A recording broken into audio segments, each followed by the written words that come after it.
Welcome to Books and More Audio, the channel where great ideas come to life through the power of storytelling. Today, we explore Mastermind, How to Think Like Sherlock Holmes by Maria Konnikova, a fascinating guide to sharpening your mind, deepening your focus, and mastering the art of observation and reasoning. Inspired by the legendary detective, this book teaches you how to think with clarity, creativity, and self-awareness in a noisy, distracted world. Discover how Holmes's mindful methods can transform the way you see, learn, and live, helping you become the true mastermind of your own life. Prelude. Steps to 221B Baker Street.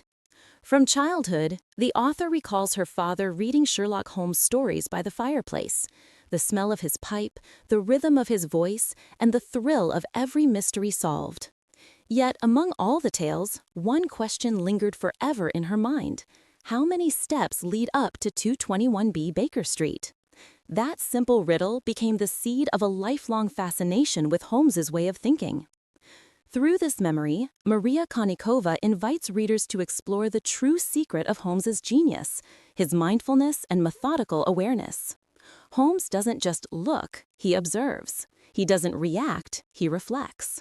While most people move through life absent-mindedly, Holmes trains himself to notice what others overlook, to see patterns where others see noise. The author connects Holmes's habits to modern psychology, echoing William James's view that the ability to bring back a wandering attention is the root of judgment and character. This is the essence of mindful thinking, the discipline of paying attention with purpose. Studies in neuroscience and meditation confirm what Holmes seemed to know instinctively, that focused attention sharpens both intellect and emotion, leading to deeper understanding and calm efficiency. But Holmes's brilliance is not just about awareness, it's about choice. He chooses what to notice, what to ignore, and how to think about what he perceives. In contrast, most of us live in mental autopilot, seeing without noticing, acting without thinking, overwhelmed by habits and distractions. Holmes's world teaches us that clarity comes not from talent, but from intentional focus and self-training.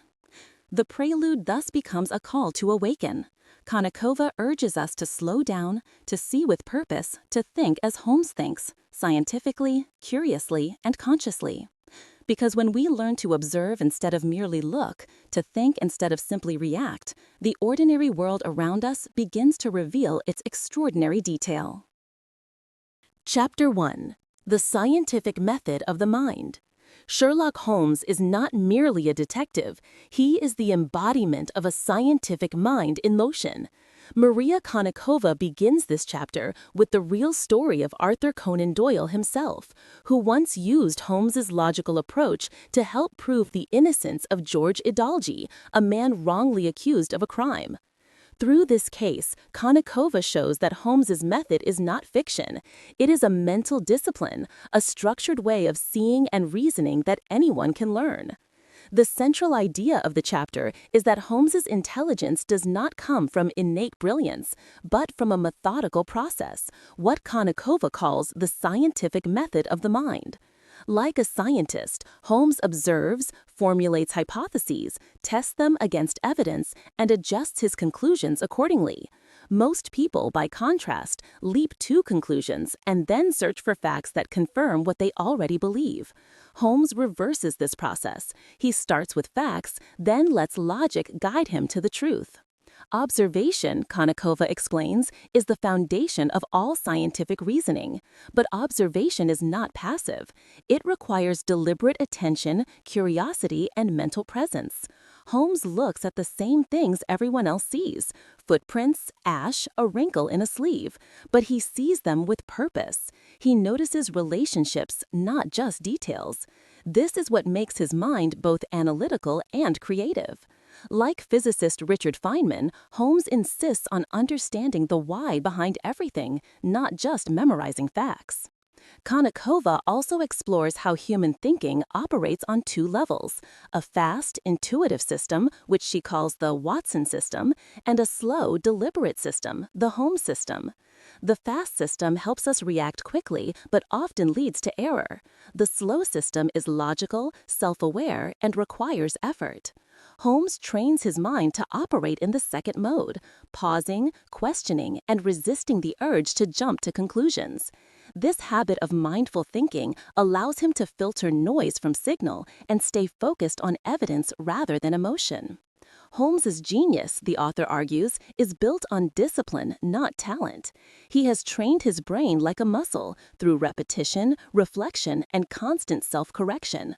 When he reaches a wrong deduction, he studies it, learns from it, and adjusts his process. This is what makes his reasoning appear so intuitive.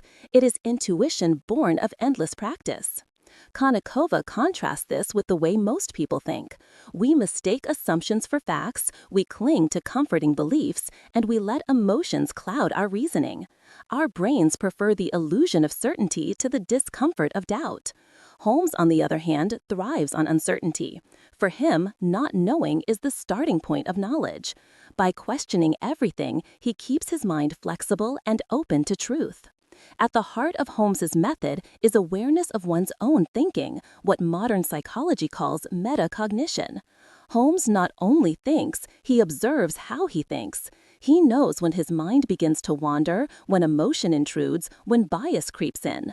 That self-awareness gives him mastery over his thoughts, rather than being mastered by them. Konnikova concludes that to think like Sherlock Holmes, one must cultivate two core qualities: mindfulness and motivation. Mindfulness keeps the mind present and aware. Motivation provides the energy to maintain focus and improve continuously. Together, they turn ordinary perception into powerful insight. In essence, Chapter 1 is a manifesto for conscious, scientific thinking. Holmes teaches us that rationality is not cold detachment, but a form of clarity, a way of engaging deeply with reality. When we slow down, observe carefully, and reason methodically, we begin to see the world not as it appears, but as it truly is. Chapter 2: The Brain Attic: What It Is and What's Inside. In this chapter, Maria Konnikova expands on one of Sherlock Holmes's most memorable metaphors, the idea that the human mind is like an attic, a limited space where knowledge, memories, and experiences are stored. The way we organize this attic determines the clarity and effectiveness of our thinking. A disordered attic leads to confusion and forgetfulness. A well-arranged one becomes a workshop of creativity and logic. Holmes once told Watson that he didn't care whether the Earth revolves around the Sun or the Sun around the Earth, because such information had no relevance to his work. Many readers mistook this for arrogance, but Konnikova argues that it reflects Holmes's mental discipline, the ability to choose what to keep and what to discard. Holmes understands that attention and memory are limited resources. To think effectively, one must be selective, storing only the information that serves one's goals and expertise. Konnikova connects this metaphor to modern neuroscience. The brain is not a static storage box, but a dynamic, living system. Information constantly competes for space and relevance. What we remember or forget is not random. It depends on what we deem important. Each new piece of knowledge must pass through filters of attention and meaning before becoming part of long-term memory. The process of consolidation, stabilizing memories, and reconsolidation, updating them when recalled, means that memory is always being rewritten. We don't store exact copies of events, but evolving interpretations shaped by purpose and emotion. This insight leads to an important conclusion. Most people fill their brain attic with mental clutter. We absorb endless data, gossip, and trivial details without awareness, allowing them to crowd out valuable ideas. Our digital age amplifies this problem. Constant exposure to news, messages, and noise leaves little space for deep thought. Holmes, in contrast, manages his mental attic with precision. He treats knowledge as a tool, not a trophy, keeping it sharp, relevant, and easily accessible. Observation and attention, Konnikova explains, are inseparable from memory. We remember best not what we see, but what we consciously notice and connect to existing knowledge. Holmes's remarkable recall is not the gift of a photographic memory, but the result of intentional focus. When he observes a footprint or a speck of dust, he does so with purpose, encoding it into a network of meaning that makes retrieval effortlessly later on. Konnikova encourages readers to take control of their own mental attic. This means cleaning it regularly, questioning what occupies our attention and whether it serves our growth. Every piece of knowledge we consume should have a reason to stay. It also means learning to connect ideas rather than hoard them. A mind cluttered with isolated facts is heavy and slow, while a mind organized by associations is light and adaptable. The chapter also explores the hopeful truth that the brain remains plastic, capable of growth and reorganization throughout life. No matter one's age, new connections can form and old ones can be strengthened or replaced. Like Holmes, we can continually reshape our mental architecture by observing consciously, thinking critically, and learning deliberately. Konnikova concludes with a practical reflection. Intelligence is not about knowing everything, but about knowing how to use what you know. The attic metaphor reminds us that knowledge is valuable only when it is organized and purposeful. As Holmes once said, "The fool fills his attic with all sorts of lumber, while the skilled craftsman takes care only to store the tools he needs." In essence, Chapter 2 teaches that mastery of the mind begins with mastery of attention. By curating what we allow into our consciousness, and by keeping our mental attic clean, ordered, and alive, we transform memory from a passive storehouse into an active instrument of understanding. Chapter 3. Stalking the Brain Attic, The Power of Observation. In this chapter, Maria Konnikova explores the first active step in becoming a true thinker like Sherlock Holmes, learning how to observe. Observation, she argues, is the foundation of all reasoning, creativity, and insight. It is what separates Holmes from ordinary people. While most of us merely see, Holmes truly observes. Konnikova begins by showing how the human brain tends to operate on autopilot. We move through life surrounded by endless stimuli, but our attention is scattered. We notice only fragments of reality and assume the rest. This is the Watson mode, fast, impulsive, and lazy. Holmes, on the other hand, trains his mind to remain awake and intentional, noticing details others overlook and connecting them into meaningful patterns. His power of observation is not a gift, but a result of mental discipline and focus. The author draws from cognitive psychology to explain that attention is a limited resource. What we focus on becomes real to us. What we ignore fades into invisibility. Holmes knows this instinctively.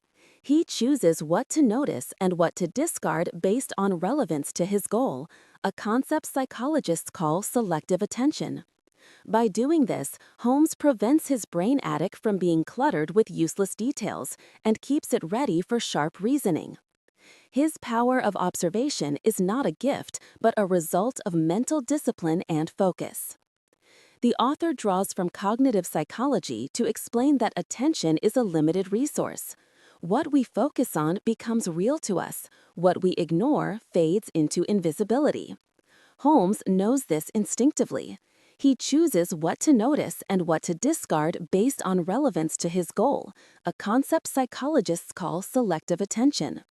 By doing this, Holmes prevents his brain attic from being cluttered with useless details and keeps it ready for sharp reasoning. Konnikova highlights that true observation is not just about collecting visual facts. It is about understanding context and relationships. Holmes does not merely notice a footprint, he considers its depth, angle, size, and the soil's texture. Every clue gains meaning only when viewed as part of a system. The ordinary person stops at description. Holmes goes further to interpretation. He transforms perception into knowledge. The author also emphasizes that observation involves all the senses, not just sight. Holmes listens to the tone of a voice, feels the texture of a material and even detects subtle scents. His awareness is holistic. He immerses himself fully in experience. This level of attention gives him access to information invisible to others, not because he has superhuman senses, but because he uses them consciously. Modern research supports this idea. Neuroscience shows that active engagement, paying deliberate attention, strengthens neural connections and improves memory. By focusing deeply, we literally reshape our brains. Holmes embodies this principle. His mind is sharp because he trains it through continuous practice. Observation for him is a habit, not an event. Konnikova points out that most people fail at observation because they lack purpose. They look without a goal, so their minds drift. Holmes always observes with intention. When he enters a room, he already knows what kind of data he seeks. His curiosity is structured, guided by hypotheses, but open to surprise. This combination of direction and flexibility is what makes his method both scientific and creative. The author urges readers to apply this mindset in daily life.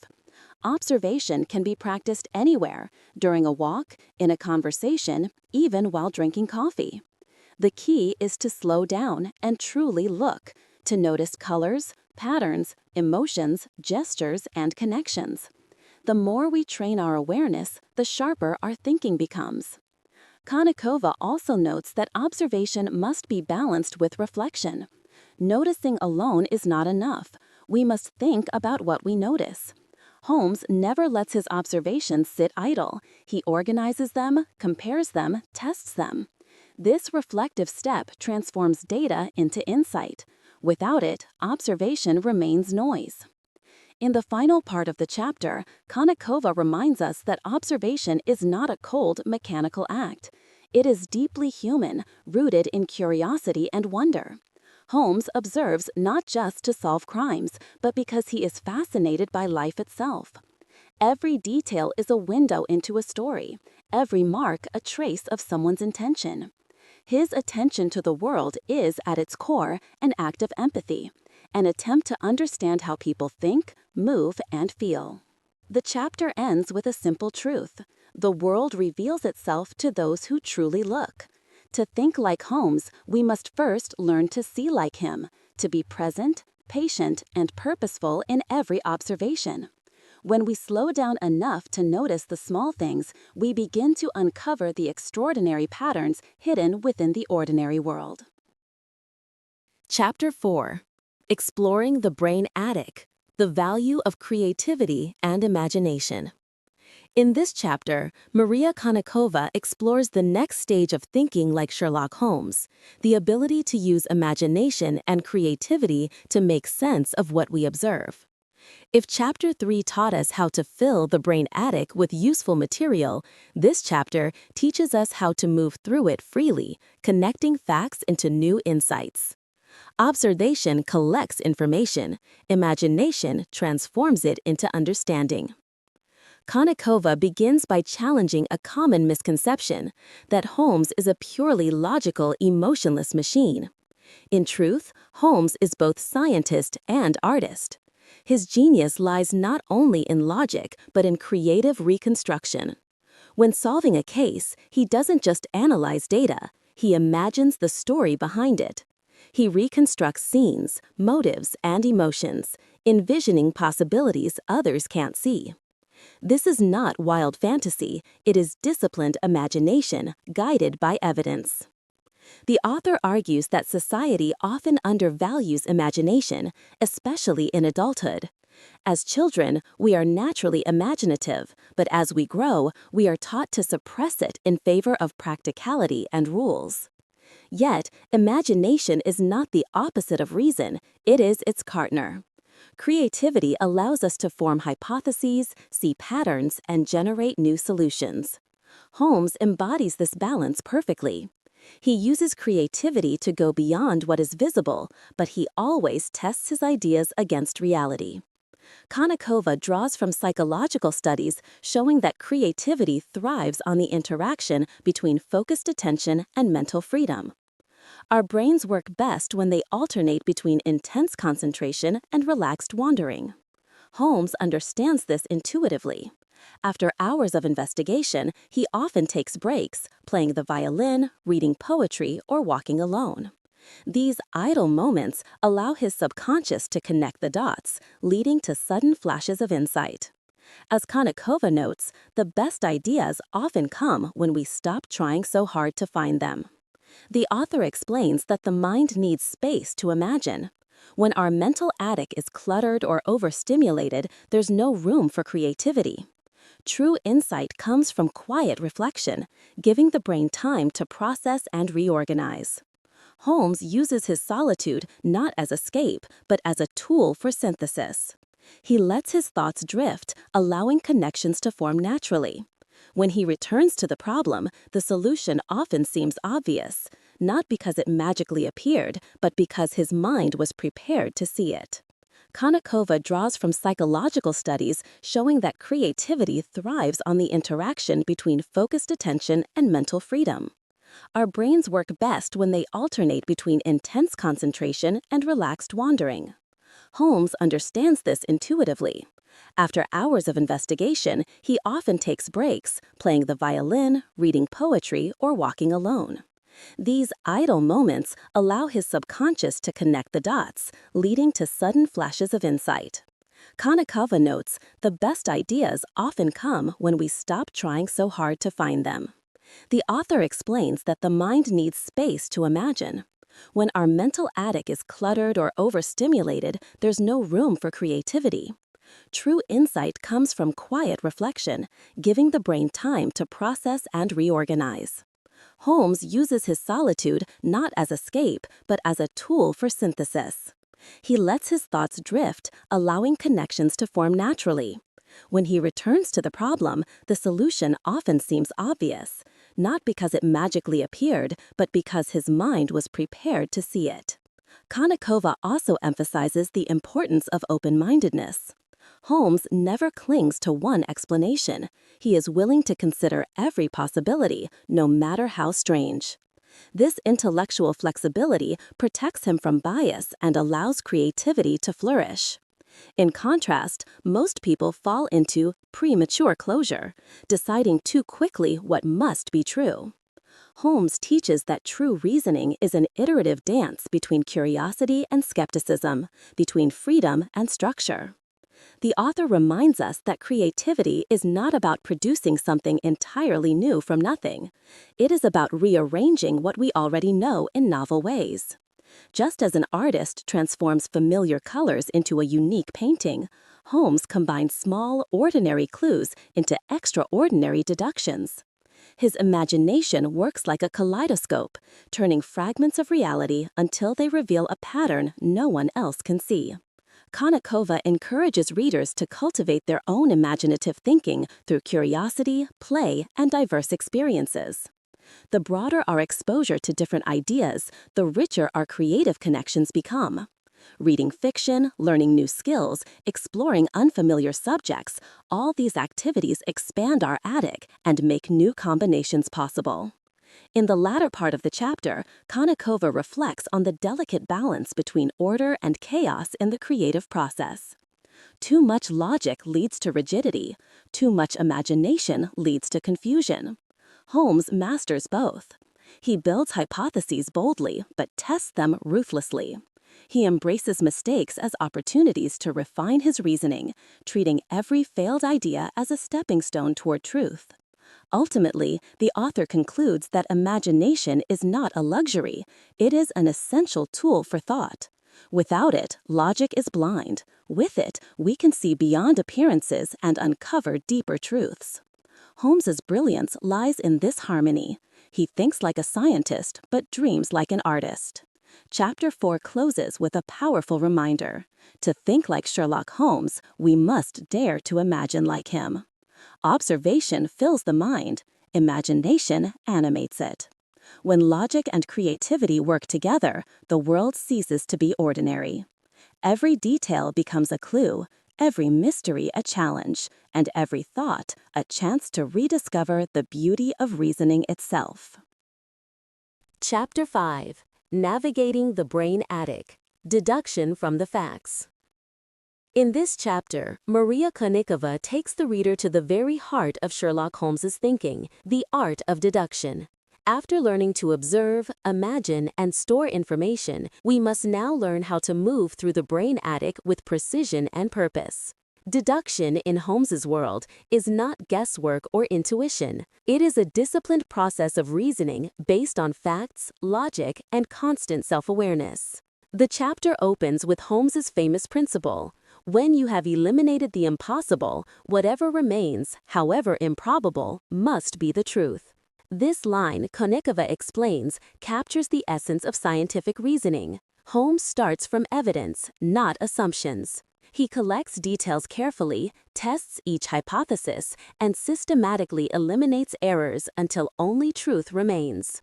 The difference between Holmes and most people is not intelligence, but method. While we begin with a conclusion and then seek proof for it, Holmes begins with data and lets the truth emerge from logic. Konnikova emphasizes that human reasoning is naturally flawed. We are prone to confirmation bias, the tendency to favor information that supports what we already believe. Holmes avoids this by practicing what she calls intellectual humility. He questions his own thoughts as rigorously as he questions others. Every observation must earn its place in his reasoning. He never trusts first impressions or gut feelings. Instead, he tests them against hard evidence. Holmes's method, the author explains, is deeply scientific. He distinguishes clearly between observation, gathering facts, and inference, drawing conclusions. Most people mix the two, filling in the gaps with imagination rather than evidence. Holmes never allows himself this shortcut. He waits until he has enough reliable data to build a solid chain of logic. To him, deduction is not a flash of insight, but a carefully built structure, each fact supporting the next. Konnikova uses modern psychology to illustrate how Holmes's approach mirrors the workings of a well-trained mind. The brain constantly seeks patterns, but this instinct can mislead us when we see connections that aren't real. Holmes, by contrast, demands proof. He uses pattern recognition as a tool, not a trap. He is willing to change his hypothesis the moment new facts appear, which makes his thinking both rigorous and flexible.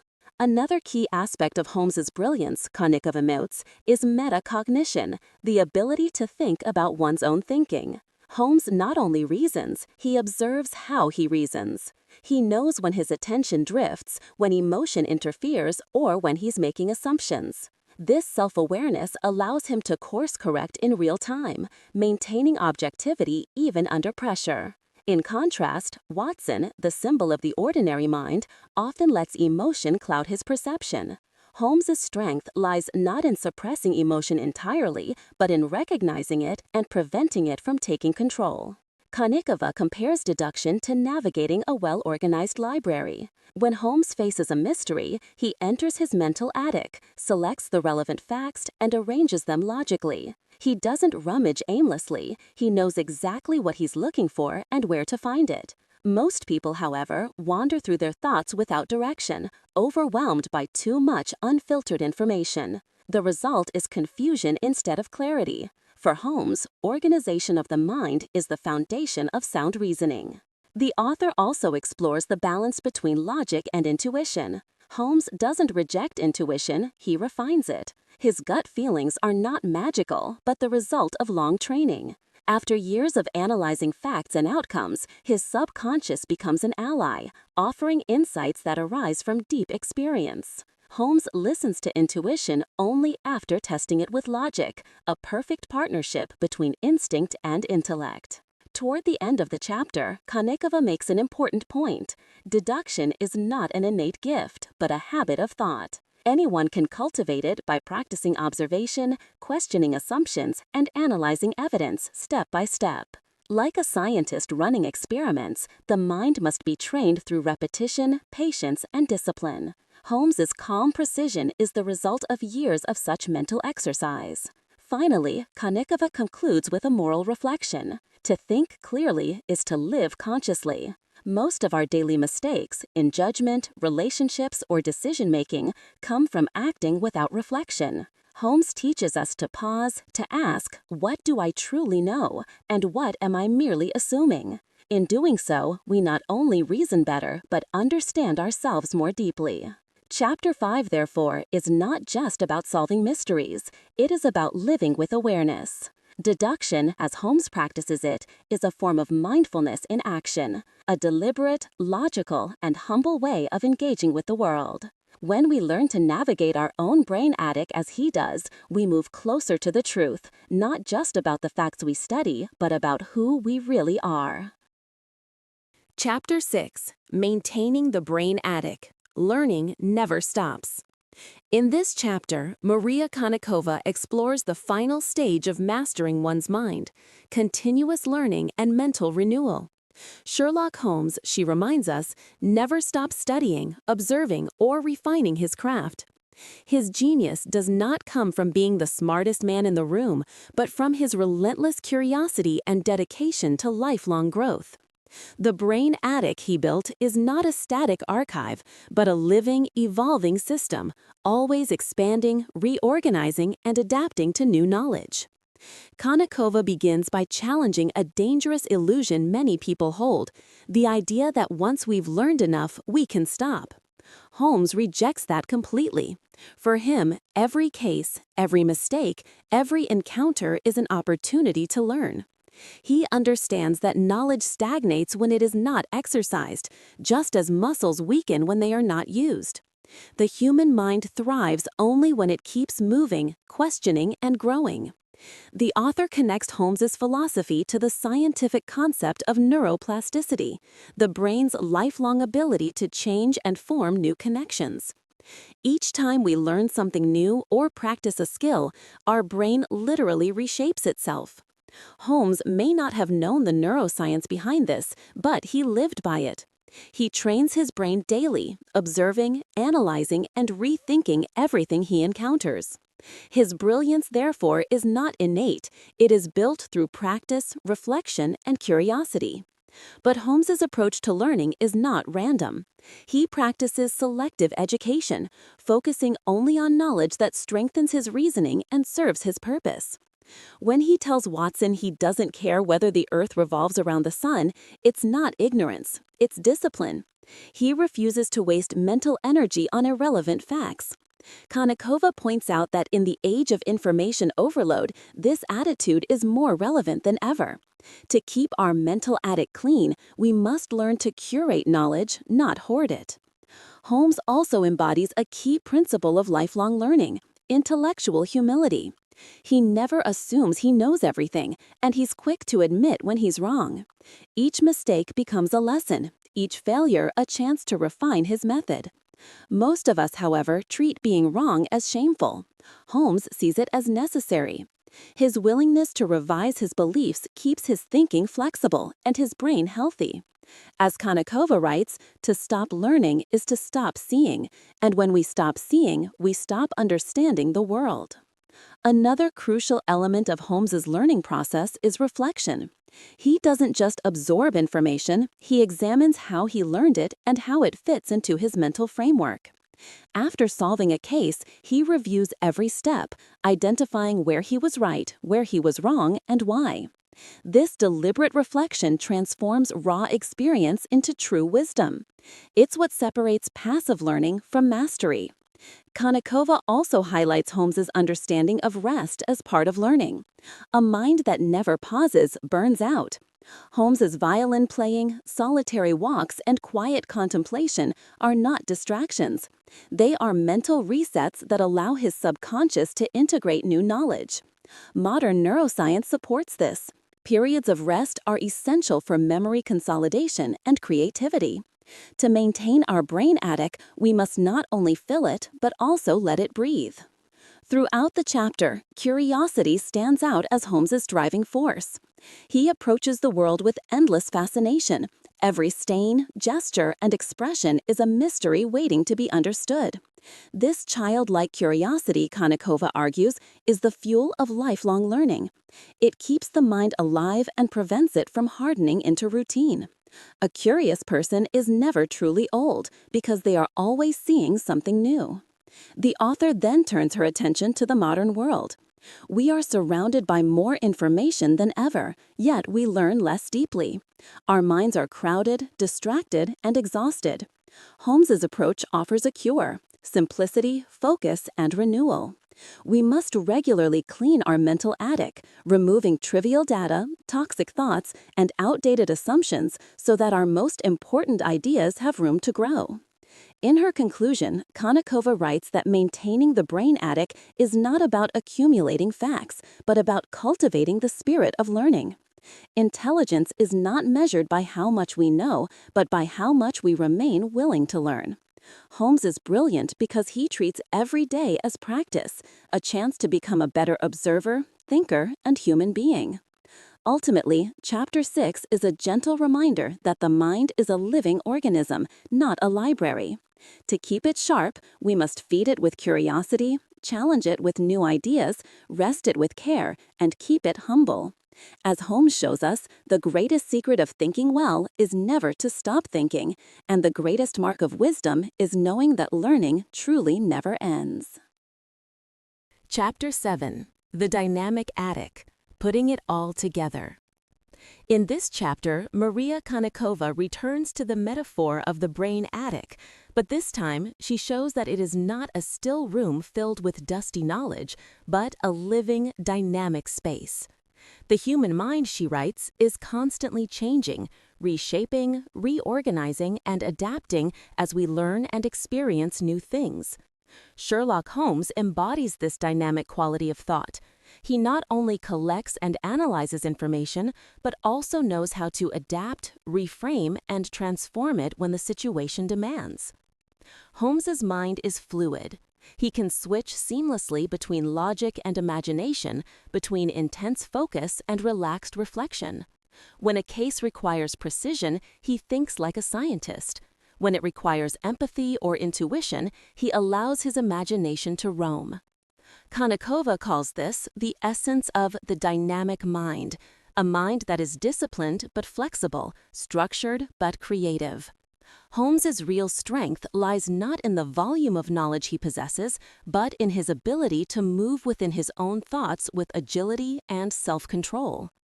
Konnikova contrasts this Holmesian mind with the Watsonian mind, the default mode of most people. The Watsonian mind is reactive and emotional. It acts before thinking, jumps to conclusions, and clings to routine.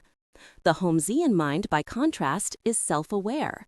It observes its own process of thinking, recognizes bias when it appears, and adjusts course. This meta-awareness, the ability to think about thinking, allows Holmes to stay objective even under emotional or chaotic circumstances. The author explains that Holmes's success comes from mastering mental adaptability. He doesn't force knowledge into rigid patterns. He lets it flow freely until it finds the right shape. When faced with new evidence, he is quick to revise his theories, no matter how attached he might be to them. This humility, the willingness to admit "I was wrong," is the mark of an active and resilient intellect. Holmes knows that truth is not fixed. It must be rediscovered again and again through continuous reasoning. Konnikova also explores the interplay between logic and emotion. Holmes is often mistaken for being cold or detached, but in reality, he has mastered emotional control, not emotional absence. He channels his feelings into focus and curiosity. His logic is not sterile. It is alive with empathy and imagination. By harmonizing emotion with reason, Holmes reaches a form of understanding that is both precise and profoundly human. The author emphasizes that Holmes's mental flexibility depends on curiosity, the same childlike desire to know and understand that fuels creativity. He approaches every case with wonder, as though seeing the world for the first time.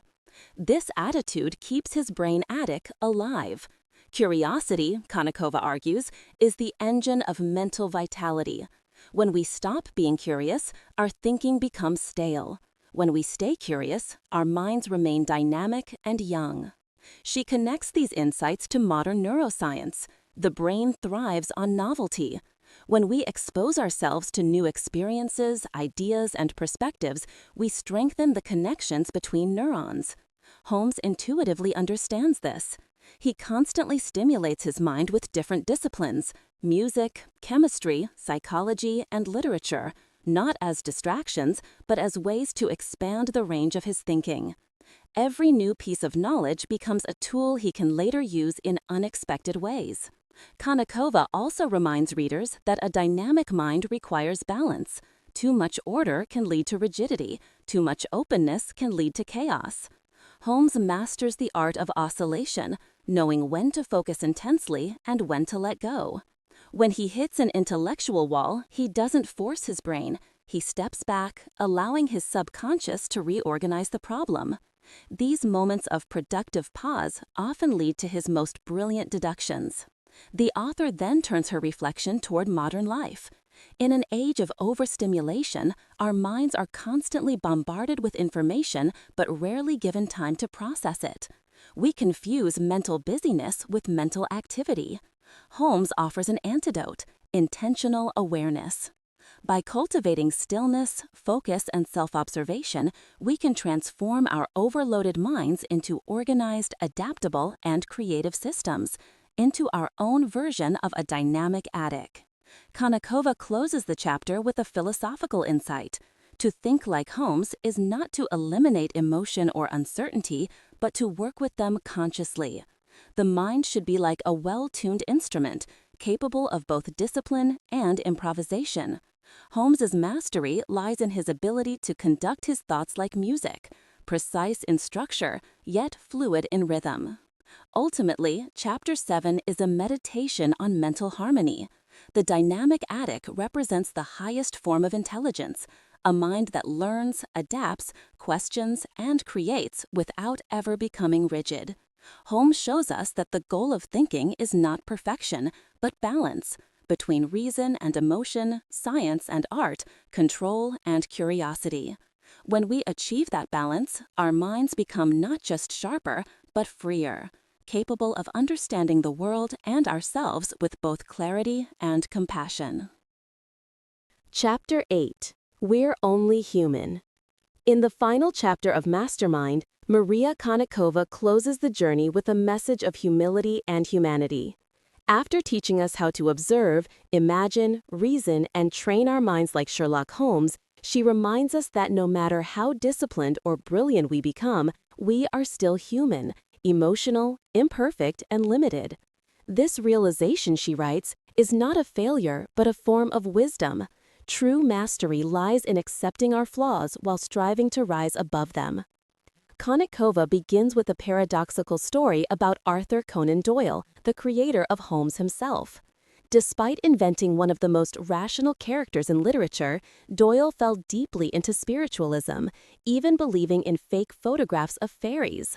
How could the mind that gave birth to Sherlock Holmes fall for such illusions? The answer, Konnikova argues, lies in the core truth of this chapter. Even the sharpest intellect cannot escape human bias and emotion. We all seek meaning, comfort, and hope, and these desires can sometimes cloud our reason. This story becomes a mirror for every reader. Holmes may represent the ideal of pure logic, but in reality, we are more like Watson, well-meaning, curious, but easily misled by emotion, habit, and belief. Yet Konnikova insists this is not something to be ashamed of. The goal is not to eliminate the Watson within us, but to recognize him, to see when our emotions are taking control, and gently guide ourselves back to balance. Holmes and Watson, reason and feeling, coexist within every human being. Konnikova uses this idea to explore the concept of intellectual humility, the ability to admit that we can be wrong. Holmes succeeds because he doubts himself constantly. He tests his assumptions, corrects his errors, and never lets pride blind him to evidence. Doyle, in contrast, let belief overrule logic. His failure is a lesson for all thinkers. The moment we stop questioning our minds, we lose control of them. The difference between wisdom and foolishness is not intelligence, but the willingness to say, "I might be wrong." The author connects this to modern psychology, referencing ideas like Carol Dweck's growth mindset. Those who see intelligence as flexible, not fixed, are more resilient and curious. They learn from mistakes instead of hiding from them. Holmes perfectly embodies this mindset. He knows that every deduction, no matter how brilliant, must remain open to revision. Each error becomes data, not defeat. This openness keeps his intellect alive and evolving. Konnikova also reminds us that knowing is not the same as doing. Understanding Holmes's method doesn't mean we'll act like him under pressure. In moments of fear, anger, or stress, even the most rational person can revert to instinct. The only way to prevent this is through continual practice, applying mindful reasoning every day until it becomes second nature. Holmes's calmness is not innate. It is trained through repetition and awareness. In one of the chapter's most reflective passages, Konnikova suggests that Holmes's real genius is not his logic, but his self-awareness. He understands his own mind, its strengths, its weaknesses, its emotions, and he manages it consciously. That is what makes him extraordinary. The rest of us stumble because we live in our minds without ever studying them. To think like Holmes, therefore, is not to be perfect, but to be awake. As the book nears its end, Konnikova's tone becomes philosophical and compassionate. She writes that we must forgive ourselves for being imperfect thinkers. Our biases, emotions, and mistakes are not enemies. They are signs of our humanity. The challenge is to live consciously with them, to question when we must, to feel when it's right, and to know when to let go. Holmes's rationality and Watson's warmth are not opposites, but complements. Together, they make us whole. The final message is clear and deeply humanistic. We can never become Sherlock Holmes entirely, but we can learn to think more like him, to slow down, to observe with care, to reason with humility, and to live with awareness. The goal is not perfection, but growth. Each day we practice, we become a little more observant, a little less impulsive, a little wiser. Konnikova closes with a beautiful reminder. Holmes is our aspiration, but Watson is our truth. We are creatures of both logic and feeling, forever learning to balance the two. To think like Holmes is to live with curiosity. To accept being human is to live with compassion. And when we unite those two, clarity of mind and warmth of heart, we approach the highest form of intelligence, understanding ourselves and others not just with logic, but with grace.